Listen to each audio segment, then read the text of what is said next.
அதிக program ready பண்ணுறதும் இங்கே தான். மக்கள் எதுனால் நிறைஞ்சிருக்கிறாங்க? ஒருத்தர் யாராவது சாதாரணமாக பேசுனா, டாக்டர் பேசிக்கிட்டு இருக்காரு, அந்த படத்தில் அந்த வடிவேல் அப்படின்றாரு. இப்போ அதெல்லாம் தாண்டி எங்கே வந்துச்சு? சபைக்குள்ளேயும் அது வந்துருச்சு. சில நாங்களும் போதகர்கள் கூட வாயிலிருந்து கூட அப்படிப்பட்ட வார்த்தைகள் வருகிறத நான் பார்த்துருக்குறேன். அப்போ எதனால் நீங்கள் ஆளப்படுகிறீர்களோ அதற்கே நீங்கள் அடிமைகளாக இருப்பீர்கள். எது உங்களை ஆளுகை செய்கிறது, அல்லது எது உங்களை ஆளுகை செய்கிறதுக்கு நீங்கள் விட்டு கொடுக்குறீங்க, எது உங்களை ஃபோர்ஸ் பண்ணுது? என்ன பாருங்கள், நம்ம வந்து ஆவி ஆத்மா சரீரமாக இருக்கிறோம். இந்த ஆவி ரட்சிக்கப்பட்டுருச்சு. இயேசு கிறிஸ்துவுடைய பாடு மரணம் உயிர்த்தெழுதினாலே இது ரட்சிக்கப்பட்டிருக்கிறது. பாவம் மன்னிக்கப்பட்டு இயேசு உள்ளே வந்துட்டார், புதிய சிருஷ்டிகளானோம். ஆனால் அடுத்த 2 பகுதி இருக்குது. இந்த ஆத்மாவை நாம் தான் பயிற்சி செய்ய வேண்டும். தியானம் பண்ணுறது மூலியமாக, அறிக்கை பண்ணுவதன் மூலியமாக, வேதத்தை படிப்பதின் மூலியமாக, தேவனை ஆராதிப்பதன் மூலியமாக இந்த ஆத்மாவை நம்ம தான் ஒழுங்கு படுத்தணும். என்ன சொல்லுது? ஃபுல் மேட்சையும் பார்த்துடலான்னு. இது சரீரம் அடிக்கிறான், ஓடுறான். சென்னை ஜெயிக்கணும். இது என்னது? ஜபம் கிடையாது, ஃப்ளஷ். ஆனால் நாளைக்கு என்ன இருக்கு? சர்ச் இருக்குது. சில சோம்பேறிங்க என்னன்னா, கிரிக்கெட்டை பார்த்துட்டு நல்லா சர்ச்சில் போய் தூங்குறது. உங்களை சொல்ல, நீங்கள் அப்படி கிடையாது. சிலர் என்னன்னா, கிரிக்கெட்டை பார்த்துட்டு இன்னைக்கு சர்ச்சுக்கு போகாமல் கோட்டை விட்ட ஆளுகள்லாம் இருக்கும். ஏன்னா எது முக்கியமாக தெரியுது? என்ன பண்ணலன்னா, அவங்க இந்த சரீரத்தை டிசிப்ளின் பண்ணலை. டிசிப்ளின் பண்ணணுமா பண்ணக்கூடாதான்னு கேட்டிங்கன்னா 1 கொரிந்தியர் 9:27 சொல்லுது, பவுல் சொல்றாரு, என் சரீரத்தை ஒடுக்கி கீழ்ப்படுத்துகிறேன். இது அழும், இது உணர்ச்சியை தவறாக காமிக்கும். ரெஸ்ட் எடுக்கணும், ரெஸ்ட் எடுக்கணும். அப்படின்னா என்னன்னா, அதுக்கு பின்னாடி மாம்சம் வேலை செய்யுதுன்னு அர்த்தம். அன்னைக்கு வேலை செய்கிற மாதிரி இன்னைக்கு வேலை கிடையாது. அன்னைக்கு துணி எங்கே துவைச்சாங்க? கல்லில் துவைச்சாங்க. மாவை எதில் ஆட்டினாங்க? உரல்ல ஆட்டினாங்க. மசாலாவை எதில் அரைச்சாங்க? அம்மியில் அரைச்சாங்க. இன்னைக்கு எல்லாம் எதில் அரைக்கிறாங்க? எல்லாம் மிஷினான பிறகு எனக்கு ரெஸ்டே இல்லை, சோம்பேறித்தானே. அப்போ எவ்வளோ பொய் பாருங்க. அன்னைக்கு அடுப்பு ஊதணும், குழல் தெரியுமா? புகை வரும், ஊதணும். இன்னைக்கு அப்படிப்பட்ட ஒன்று கிடையாது.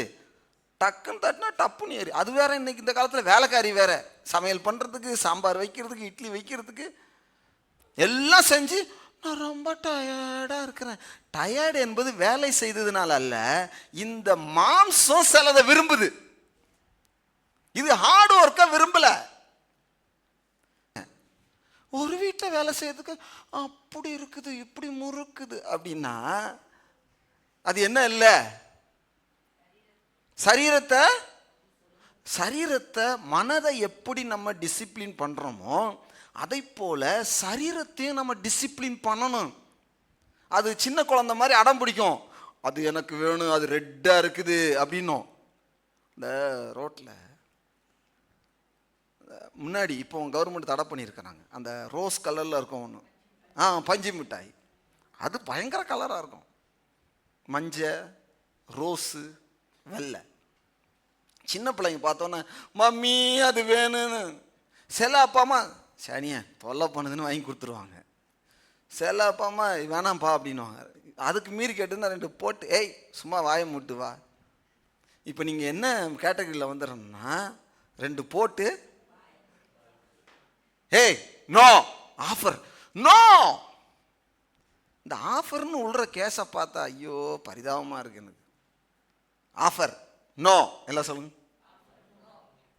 கொஞ்சம் ரெஸ்ட் எடுக்கணும், நோ. இந்த மாம்சம் சில காரியத்தை என்ன செய்யுது?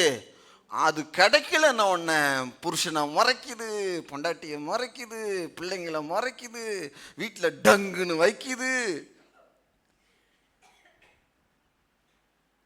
நான் சொன்னதை எங்கள் வீட்டுக்கார் கேட்க மாட்டேன்றான்னு சொல்லுது. இவர் என்னை எப்பவுமே புரிஞ்சு கொள்றது இல்லைன்னு சொல்லுது.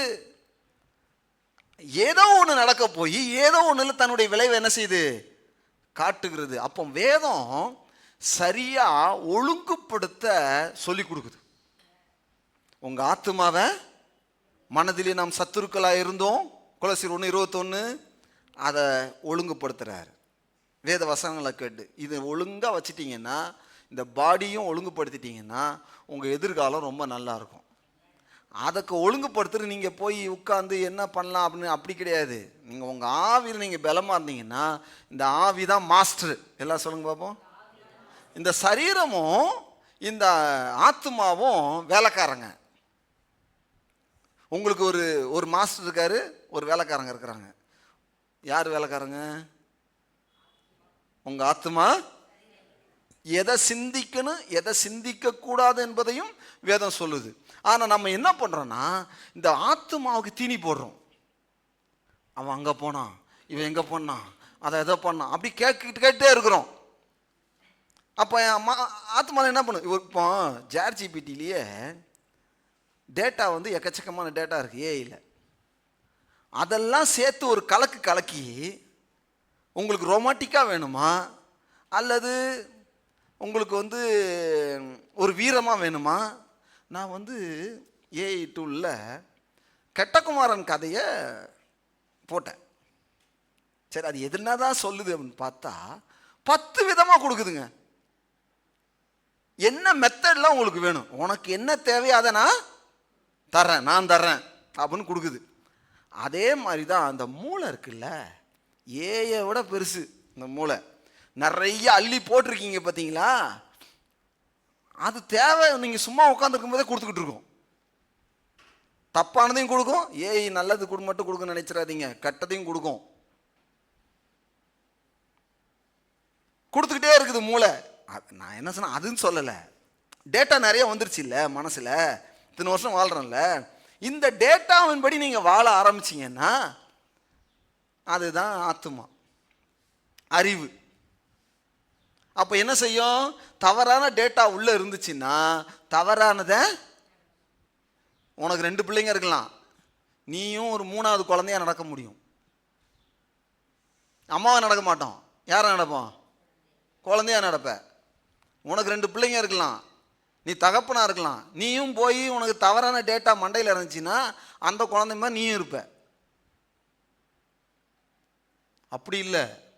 நான் புருஷனா இருந்தபோது, குழந்தையா இருந்தபோது குழந்தைகளுக்கு ஏற்றவைகளை சிந்தித்தேன், நான் புருஷனான போதோ குழந்தைகளுக்கு ஏற்றவைகளை ஒழித்து விட்டேன். அப்போ என்னன்னா 40 வருடங்கள்ல இந்த தமிழ் சமுதாயத்தை ஆக்குபை பண்ணி வச்சிருக்கிறது இயல் இசை நாடகம்.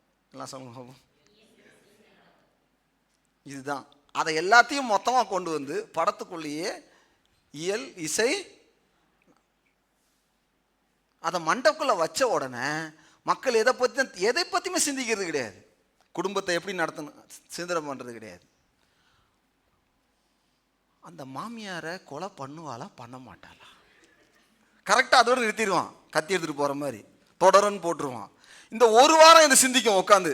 என்ன சிந்திக்கிறாங்க? கத்தி எடுத்துகிட்டு போனாலே இந்த மண்ணை சொல்லும் குத்திருப்பா அப்படின்னா.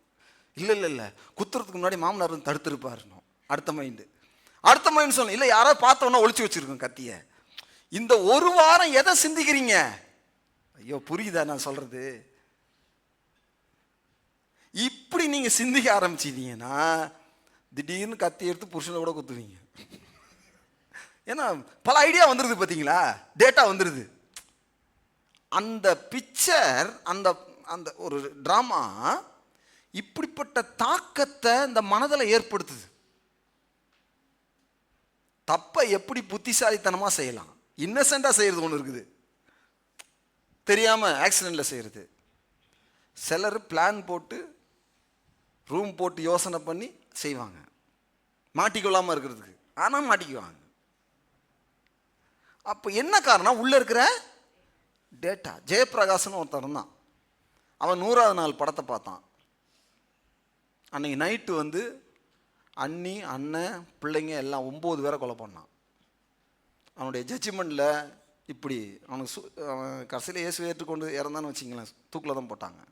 உங்களுக்கெல்லாம் தெரியாது, 91ன்னு நினைக்கிறேன். அவன் கடைசியில் சொன்னான், இதை செய்யறதுக்கு எனக்கு முழு தைரியம். அந்த 100வது நாள் படம் பார்த்தேன். அதனால நீங்கள்லாம் போய் பார்க்காதீங்க. பார்த்துட்டு வந்து தான் சொந்த சகோதரன், சொந்த அண்ணி பிள்ளைங்க எல்லாரையும் கொலை பண்ணான். அது என்னது? மைண்டில். அப்போ இன்னைக்கு சபையாக இருக்கட்டும், இன்றைக்கு இந்த தேசமாக இருக்கட்டும், எதில் இருக்கிறாங்கன்னா அவர்கள் அறியாமையிலே இருக்கிறார்கள். நீங்கள் எந்த பகுதியெல்லாம் தேவனுக்கு விட்டு கொடுத்துக்கிறீங்களோ அந்த பகுதியெல்லாம் தேவனுடைய ஆளுகை இருக்கும்.